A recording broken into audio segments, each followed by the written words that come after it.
Light of the world, you step down into darkness. Open my eyes, let me see beauty that made this heart adore you. 예수님은 십자가에 죽으시고 3일 만에 다시 부활하셔서 제 아들에게 나타나셨습니다. 요한복음 20장을 보게 되면 부활하신 첫날 밤에 문을 닫고 두려워 떨고 있는 자들에게 나타나셨어요. 요한 이 사도는 그 첫 번째 예수님께서 나타나셨다라고 말씀을 주셨습니다. 같이 없었던 그 의심 많은 도마, 너희들은 부활하신 예수님을 보았지만 나는 보지 못했기 때문에 예수님의 그 못자국난 손과 그 창작을 내가 보지 않으면 나는 만져보지 않고는 믿지 않겠다. 이 의심 많은 도마에게 예수님은 두 번째로 나타나셨습니다. 도마는 부활하신 예수님을 만나고 나서 그때서야 나의 Lord, my God, 나의 주, 나의 하나님, 나의 주인이시고 나의 구세주시고 나의 하나님이시다 고백드렸어요. 세 번째 예수님께서 나타나셨습니다. 그것은 바로 요한복음 21장에 나와 있듯이 갈릴리 호숫가에 예수님은 나타나셨어요. 베드로와 그 외 6명이 제자 7명이 베드로를 따라서 베드로와 함께 밤이 새도록 갈릴리 호수에서 고기를 잡았습니다. 밤이 맞도록 고기를 잡았지만 아무것도 잡지 못했습니다. 분명 고기가 잡혀야 되는데 잡히지가 않는 것입니다. 날이 새어갈 쯤에 예수님께서 호숫가에서 그들에게 물어보십니다. 호숫가에서 한 90여 미터, 한 100여 미터 떨어진 그 위치였습니다. 갈릴리 호숫가에서 배에서 고기를 못 잡고 있는, 그래서 낙심하고 있는 그 제자를 향해서 예수님께서 말씀하십니다. 얘들아, 너희에게 고기가 있느냐? 예수님인지 몰라요. 첫 번째 그들이 들은 생각은 선생인가? 어떤 유대인의 어떤 선생인가? 어떤 좀 지위가 높은 사람인가? 아마 그렇게 생각했던 것 같아요. 갑자기 얘들아 그러니까 얘들아 너에게 고기가 있느냐? 제자들은 예수님이신지 모르고 없나이다 라고 했어요. 없어요. 예수님은 이때 놀라운 기적을 일으켜 주십니다. 그물을 배 오른편에 던지라 라고 말씀하셨어요. 그리하면 잡으리라 말씀하셨어요. 예수님의 말대로 이들이 예수님인 줄 모르고 그냥 그 사람이 이야기하니까 배 오른편에 그물을 던졌습니다. 그랬더니 그물을 들 수 없을 정도의 고기를 153마리 153 153마리나 되는 고기를 잡게 되었습니다. 함께 배에 타고 있던 요한은 호숫가에서 말씀하신 분이 예수님이신 것을 알게 되었습니다. 그래서 첫 번째 예수님을 알아차린 사람이 바로 요한입니다. 요한이 이렇게 말합니다. 저분이 주님이시다. 저분이 부활하신 예수님이시다. 저분이 예수님이시다 라고 이야기합니다. 그때 베드로는 그 이야기를 듣자마자 옷을 벗고 있었는데 겉옷을 입고 호수로 뛰어듭니다.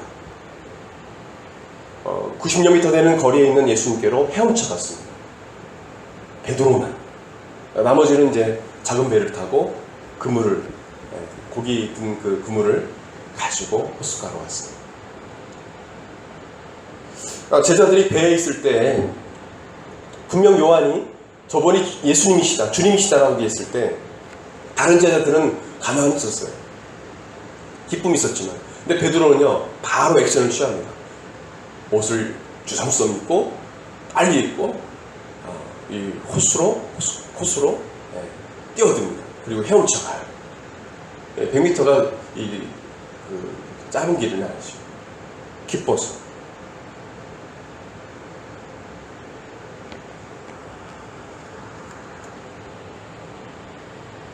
예수님은 이 베드로와 또 함께 온 제자들의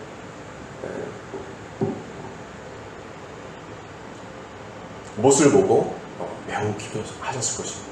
제자들도 매우 기뻤을 거예요. 예수님은 제자들의 아침 식사를 위해서 숯불을 피우고 떡과 생선을 준비하셨어요. 예수님께로 온 제자들에게 예수님은 떡과 생선을 나누어 줬습니다.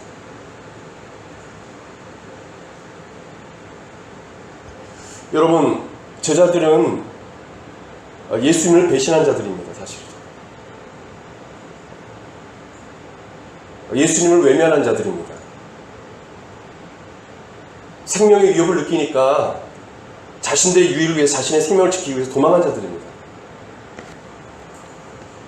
사실 이들은 예수님께 책망을 들어야 하는 자들이에요. 인간적으로 생각하면 너 왜 그랬어? 너희들 왜 그랬니? 라고 말을 해야 되는 것이죠. 그러나 예수님은요, 그들에게 그렇게 하지 않았습니다. 예수님은 부활하신 밤에 제자들에게 나타나셔서 제자들에게 평강을 주셨어요. 불안해하고 있는, 두려워하고 있는 그들에게 책망하지 않고 평안히 있으라. 성령을 받으라. 그리고 갈릴리 호숫가에서 고기도 잡지 못하고 허탕만 치고 있는 이 제자들에게 많은 고기를 잡을 수 있도록 기적을 베풀어주시고, 또 호숫가에서 제자들을 맞이해서 그들에게 아침 식사까지도 대접해 주셨어요. 여러분, 우리들은 모두 죄인들이에요. 저와 여러분은 죄인입니다. 우리 옛 선조들이 이야기했죠. 우리는 전적으로 부패했고 우리는 전적으로 타락했다는 것이죠. 저 여러분 전적으로 부패한 인간이고 전적으로 타락한 인간들이에요. 모두 죄인이에요.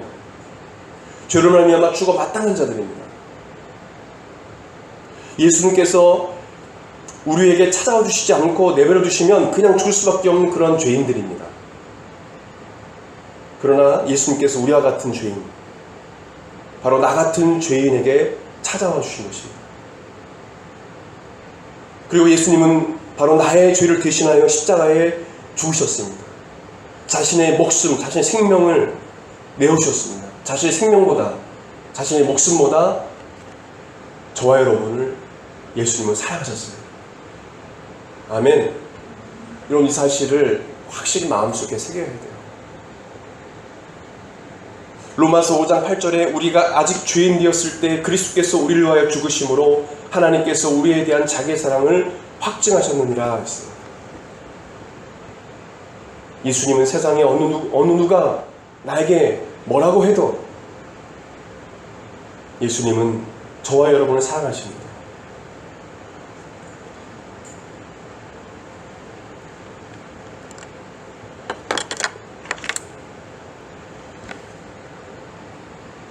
제가 중3 때 예수님 만나는 그때를 늘 기억합니다. 설교할 때도 늘 그거를 잊지 않아요.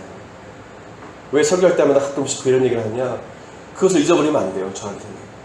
마치 사도 바울이 다메섹에서 예수를 만난 것처럼 그 사건을 늘 사도 바울은 매일 반복해서 거의 가는 곳마다 마음에 간직하고 전했습니다. 왜요? 그 예수님과의 첫사랑이니까. 그걸 잊어버리면 안 되거든요. 그럼 교만하거든요.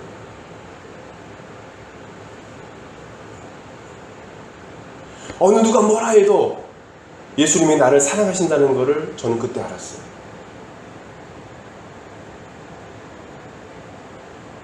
예수님 앞에 섰을 때 부끄러웠습니다. 저의 죄를 말미암아서 매우 부끄러웠어요. 고개를 들 수 없었습니다. 하나님 앞에 고개를 들 수 없었어요. 왜요? 죄인이니까. 그러나 주님께서 어떻게 말씀하십니까? 어떻게 말씀하시냐면 내가 내 죄를 사하였다라고 말씀하십니다.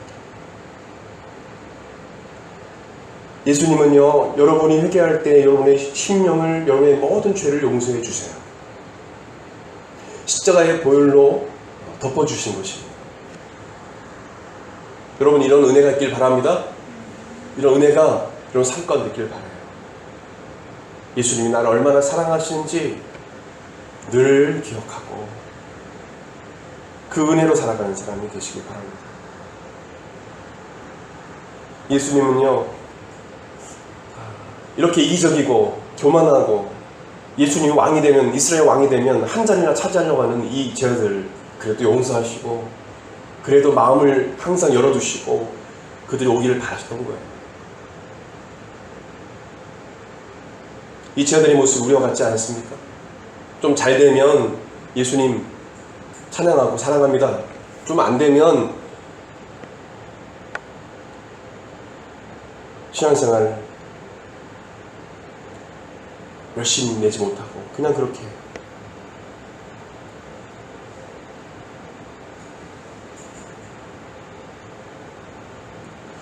예수님은 제자들과 함께 아침 식사를 하신 후에 갑자기 베드로에게 이렇게 질문하십니다. 그 내용이 바로 오늘 본문 말씀입니다. 15절 같이 읽겠습니다. 상반절 같이 읽겠습니다. 시작. 그들이 조밥 먹은 후에 예수께서 시몬 베드로에게 이르시되 요한의 아들 시몬아, 내가 이 사람들보다 나를 더 사랑하느냐.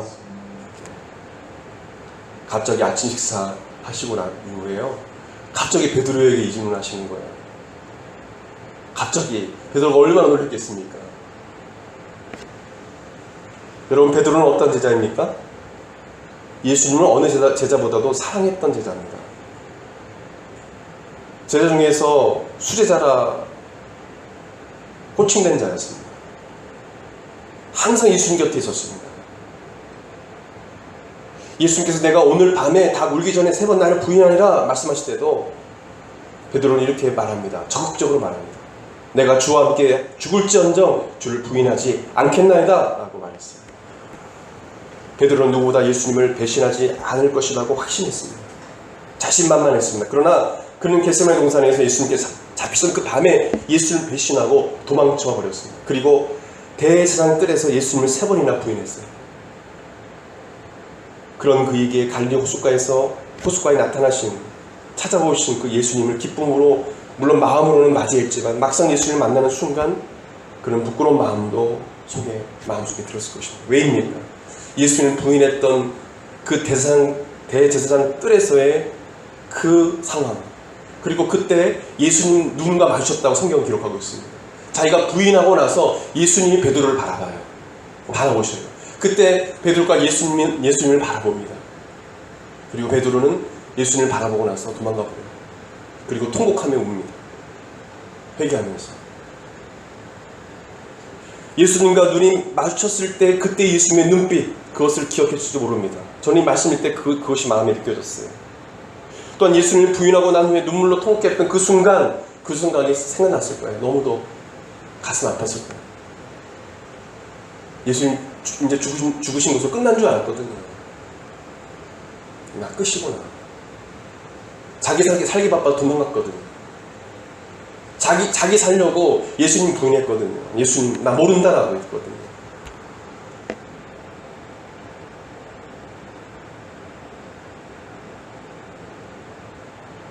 그러한 베드로에게 예수님이 3번이나 베드로야, 이 사람들보다 나를 더 사랑하느냐?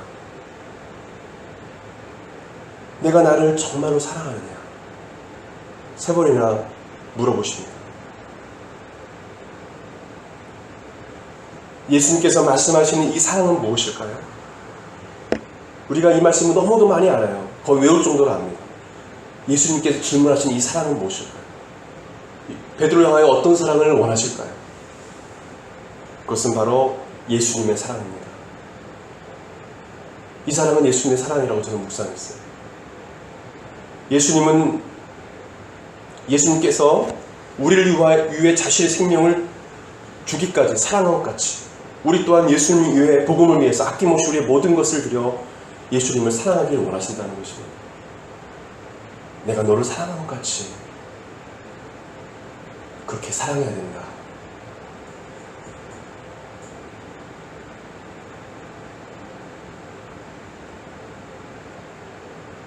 베드로가 예수님을 부인하기 전까지 예수님을 사랑한다고 예수님을 쫓아다녔던 그 사랑은 진정한 사랑이 아니었어요. 진정한 제자가 아니었어요. 진정한 참된 제자가 아니었습니다. 어려움 생기면 도망가는 제자였어요. 진정한 제자가 아니었습니다. 예수님께서 말씀하시는 거예요. 너가 나의 팔로워가 되길 원하느냐? 진정한 제자가 되길 원하느냐? 그러면 내 마음속에 십자가의 사랑을 간직해야 합니다. 내가 너를 사랑했듯이 너도 그렇게 나를 사랑해야 되고, 또 내 주변의 가난한 영혼들, 불쌍한 영혼들을, 내 이웃을 그렇게 사랑해야 된다라고 말씀해 주시는 거예요. 베드로야, 진정으로 나를 따라 온다고 한다면, 진정 나의 제자가 되길 원한다면 너의 모든 것을 내놔야 된다.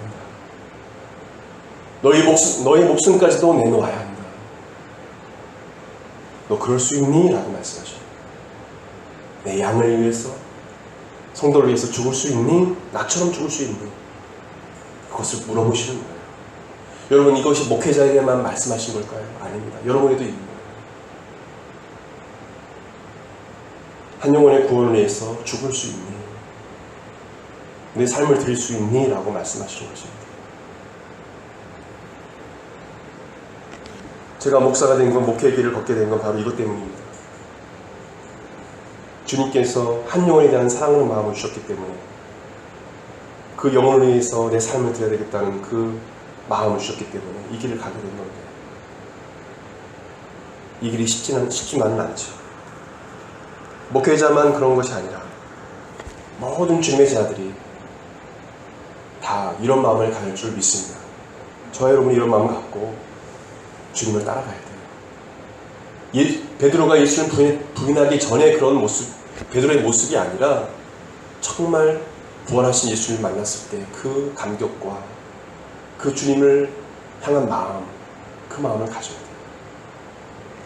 베드로는 진정으로 예수님을 사랑하는 것이 무엇인지 깨달았습니다. 여러분, 오늘 말씀 듣는 여러분 중에 예수님을 사랑하는 것이 무엇인지 깨닫지 못하고 있다면, 그럼 예수님을 진정으로 사랑하는 것이 무엇인지 깨닫는 시간 되길 바랍니다. 그것은 자신의 전부를 들여 사랑하는 것입니다.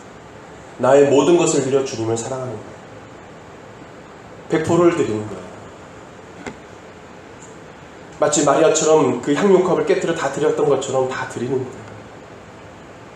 자신의 목숨을 들여 살아가는 것입니다.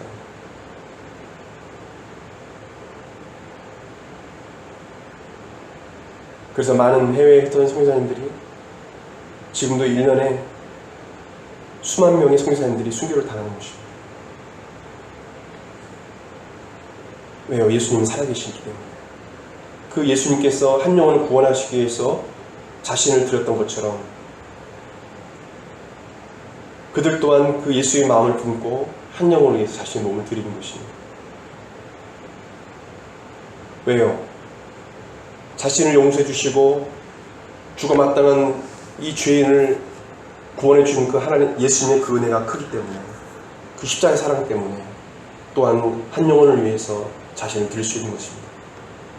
베드로는 결국 그가 사랑하는 예수님을 전하다가 예수님 위에 살다가 십자가에 거꾸로 못 박혀 순교하였습니다.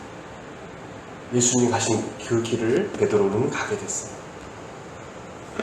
18절 말씀 보게 되면 예수님께서 예언하십니다. 예고하시오. 내가 진실로 진실로 내게 이르노니 내가 젊어서는 스스로 띠띠고 원하는 곳으로 다녔거니와 늙어서는 내 팔을 빌리니 남이 내게 띠띠우고 원하지 아니하는 곳으로 데려가리라. 19절에 이 말씀하시면 베드로가 어떠한 죽음으로 하나님께 영광을 돌릴 것을 가리키십니다. 여러분, 예수님께서 말씀한 사랑이 어떤 사랑인지 느끼십니까? 그것은 다 드리길 원하시는 거예요. 여러분, 예수님께 모든 걸 드려 예수님을 섬길 때 진정으로 신앙생활이 그때부터 시작되는 것입니다. 여러분, 다 예수님께 다 드리지 않고서는요, 진정으로 예수님 따라갈 수 없어요. 상황에 따라 내 신앙이 바뀝니다.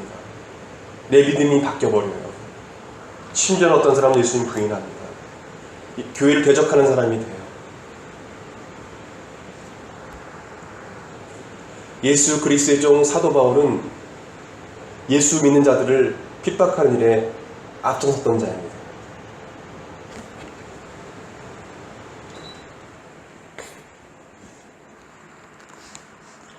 그런 그가 그리스도인들을 체포할 체포영장을 예루살렘에서 받아왔습니다. 대제사장과 이 산헤드린 공회원들에게 체포영장을 받았어요. 지옥을 하면요. 그래서 다메섹에 있는 그 성도들을 옥에 가두기 위해서, 체포하기 위해서 갑니다.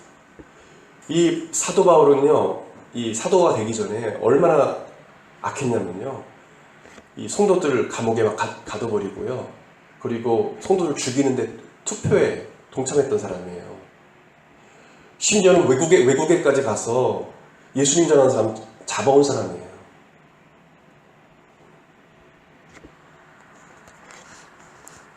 예수 믿는 사람에 대해서 아주 분노하고 진짜 예수 믿는 사람 죽이고 싶을 정도 그의 마음을 갖고 있었던 사람이었습니다. 예수 믿는 사람만 봐도 치가 떨리는 사람이었어요. 그런 사람이 그런 이 바울이 다메섹에서, 그 다메섹에 가는 도중에 빛 가운데 예수님을 만납니다.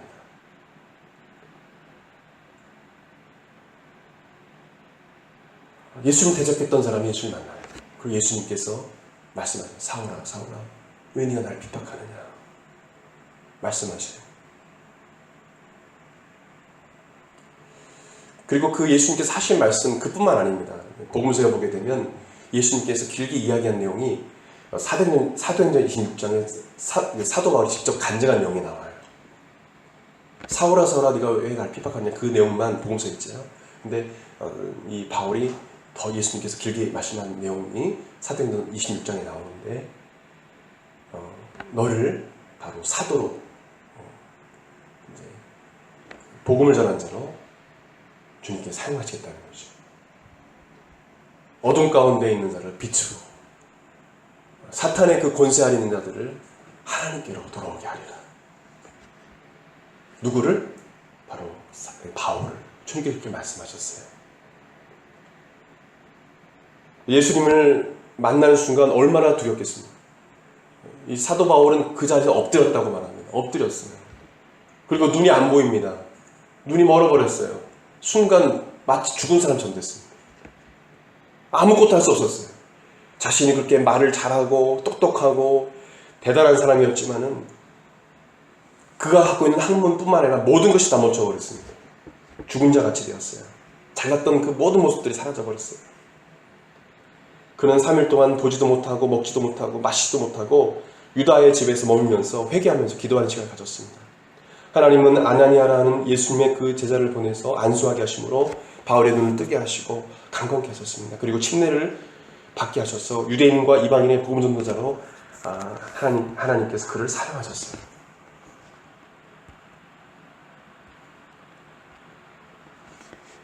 예수님을 핍박하는 데 앞서섰던 자신을 누구보다 잘 알았기에 예수님을 만난 순간 그는 이제 죽었구나 라고 생각했을 것입니다. 그러나 예수님은 제자들을 대하듯이 바울을 용서해 주셨어요. 그를 사랑해 주셨습니다. 바울은 나 같은 사람도 사랑하신 그 예수님의 사랑에 말할 수 없는 감격을 경험했을 것입니다. 바울은 예수님으로부터 직접 사도로 부르심을 받았어요. 그리고 가는 곳마다 예수님께서 베푸신 그 사랑, 그 십자가의 사랑과 그 구원의 은혜를 직접 간증했습니다. 로마서도 무엇을 고백한 내용입니까? 바울이 쓴 로마서도 예수 그리스도의 십자가의 그 사랑과 은혜입니다. 은혜로 구원받은 것. 작은 로마서라고 하는 이 갈라디아서도 뭐냐면 바로 사도 바울이 쓴 것인데 바로 예수 그리스도의 그 사랑과 은혜를 이야기하고 있어요. 곳곳마다 바로 예수 그리스도의 은혜, 그 사랑을 사도 바울은 이야기하고 간증하고 다녔습니다. 울산대 법학과 교수인 이정훈 교수님이라는 분이 있습니다. 그는 초등학교 때 불교의 반야 그 심경 해설서를 읽을 정도로 종교에, 불교에 심취해 있었습니다. 관심이 많았습니다. 1993년에 동국대 불교학과에 전액 장학생으로 입학할 만큼 아주 똑똑한 사람이었습니다. 공부도 잘하는 학생이었습니다. 그는 대학교 2학년 때 머리를 깎고 절에 들어갔습니다. 중이 됐어요. 삶의 근원적인 문제, 고통의 문제에 대한 해결책을 찾고 싶었다고 그는 말합니다. 내가 어떤 존재이고 어디로부터 와서 어디로 가는지 정말 알고 싶어서 절에 들어가서 법 철학을 연구하기 시작했습니다. 법 철학을 연구하다 보니 교회는 정말로 없어져야 할 모습처럼 보였다는 것입니다. 교회가 없어져야 된다라고 생각했다는 것입니다. 그런 후에 군에 가서도 군종이 됐습니다. 군승이라고 합니다. 군승. 불교의 군종 장교, 군승으로 활동하고 포교를 위해 군 법당을 건축할 정도로 불교에 심취해 있었습니다. 그런 서울대 법학대학원에서 공부하면서 기독교를 파괴할 여러 구상들을 하게 됐습니다. 기독교를 멸절하기 위해서는 기독교에 대해서 알아야 하기 때문에 그는 아침에 일어나자마자 성경을 탐독했습니다. 아침에 일어나면 무조건 성경을 읽었어요. 그리고 칼벤, 칼바르트, 존 럭크 등 여러 그 신학자들, 유명한 신학자들의 책을 탐독하기 시작했습니다. 왜요? 기독교를 박해야 되니까, 멸절해야 되니까, 알아야 되니까, 비판해야 되니까요. 교회 역사에 영향력을 가졌던 신학자들 대부분을 연구했습니다. 목회자들 못지않게 성경과 교회사에 대해서 연구했던 것입니다. 그는 종자연, 종교자유정책연구원, 이 종자연은 불교에서 만든 것인데 이 종자연을 기획하고 설계하였던 이 종자연 출범의 3파 역할을 했던 사람이 바로 이정훈 교수입니다. 종자연은 구체적으로 교회가 복음을 전하지 못하도록 방해하는 일을 기획하고 추진한 단체였어요. 종자연 하면 유명한 단체죠. 아주 기독교를 파괴하기 위해서 설립된 단체입니다. 그는 종자연에서 승승장구하였습니다. 그는 기독교를 공격하기 위해서 기독교 TV를 실청하고 했습니다. 왜냐하면 기독교 TV에 나오는 그 내용을 들어야 교회 소식도 알 수 있고 기독교 소식을 알 수 있으니까. 그런 중에 어떤 그 교회에서 어떤 목사님이 설교하는 설교 영상을 보게 됐어요. 2007년 여름 어느 날 어떤 목사의 그 설교 영상을 보게 되다가 그 설교에서 주여 저는 죄인입니다 라는 말이 나왔습니다. 그때 이 교수가 그 설교자를 비웃으면서 빈정대면서 쇼하네 너나 잘해라 이렇게 얘기했다는 것입니다. 늘 그는 뭐냐면 기독교 TV를 보고 항상 빈정대고 비웃었다는 거예요. 쇼하네 너나 잘해라 하는 순간 그의 혀는 마비가 되었다는 겁니다. 정수리부터 발끝까지 강력한 전력을 줬고 그는 그 자리에서 엎드러졌습니다. 그때 그는 예수님을 만났습니다. 예수님이 찾아온 것입니다. 그가 그 자리에서 예수님을 만났습니다. 그는 그 순간 자신이 정적으로 부패했고 죄인임을 깨닫게 되었습니다. 예수님의 영광 앞에 그는 마치 죽은 자와 같이 되어버렸다고 말합니다. 자신의 존재가 사라져버린 것과 같이 자신의 생각과 언어가 없어져 버렸다는 것입니다. 그가 그렇게 똑똑했고 그렇게 대단한 사람이었는데 자기 학문과 모든 언어가 그냥 다 정지되는 것처럼 내가 무슨 말을 할지도 모르겠고 내가 존재하는가조차도 모를 정도로 멍하니 그냥 아내가 식사하시죠 하면 그냥 말도 안 하고 그냥 멍하니 하루를 보냈다. 주님께서 언어도 걷어가시고 학문도 다 걷어가시는 거예요. 그 순간 그는 예수님을 나의 주, 나의 하나님, 나의 구원자로 고백하고 확실히 믿게 되었어요. 나는 예수님이 가상의 인물이고 아주 그런 대적할 그 존재를 생각했는데 예수님이 살아계신 거예요. 살아계신 것을 경험한 거죠. 그런 예수님을 만나고 나서 하늘을 봐도 사랑스러웠다고 고백합니다. 길거리에 풀을 보아도 아름다웠다. 잡초를 봐도요. 그 잡초를 그전에 그냥 지나갔는데 만지게 되더래요. 너무도 아름답다는 거예요. 그 사이에 비집고 나는 이 풀들이 너무도 아름답다. 그리고 자기가 가장 싫어하는 아이들의 웃음소리, 아이들 보는 거 싫어했대. 근데 지나가다가 그 아이들 보면 너무도 사랑스럽고, 심지어는 아이들이 그 놀기 위해서 자전거를 놓고 가는 그 자전거로만 봐도, 넘어지는 그 자전거를 봐도 너무 사랑스러워 가서 만지기도 했다는 거예요. 교회를 무너뜨리기 위해서 그랬던 그가 예수를 만나고 나서 모든 것이 있어요. 예수님을 너무도 사랑하게 됐어요.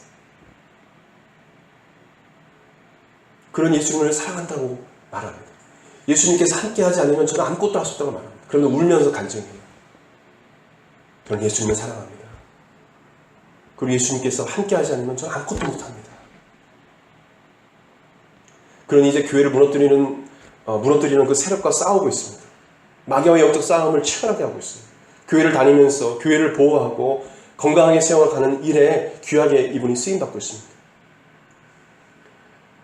그런 간증할 때마다 예수님 향한 사랑의 고백을 하며 울기도 합니다. 그가 얼마나 예수님을 사랑하는지 그분의 간절을 보면 마음으로 느낄 정도로 느껴집니다. 그는 예수님 없이 살 수 없다라고 고백합니다. 항상 예수님이 함께 하여 주셔야 된다라고 고백합니다. 여러분, 교회의 어떤 부흥, 그리고 여러분 삶 가운데 어떤 번영, 형통보다 더 중요한 것은 여러분이 예수님을 사랑하는 마음입니다. 꼭 기억하십시오. 여러분 교회에서 여러 가지 봉사하는 것, 또 나중에 여러분들이 어떤 직분을 얻고 교회에서 여러 가지 일을 하는 것, 또 여러분들이 학교에서 학업도 중요합니다. 주님의 영광으로 해서 학업도 잘 해야 되겠죠. 직장도 중요합니다. 사업도 번창해야 되겠죠. 그러나 그보다 더 중요한 것은 여러분이 예수님을 사랑하는 마음입니다. 또한 그 마음으로 영혼들을 사랑하는 마음이에요.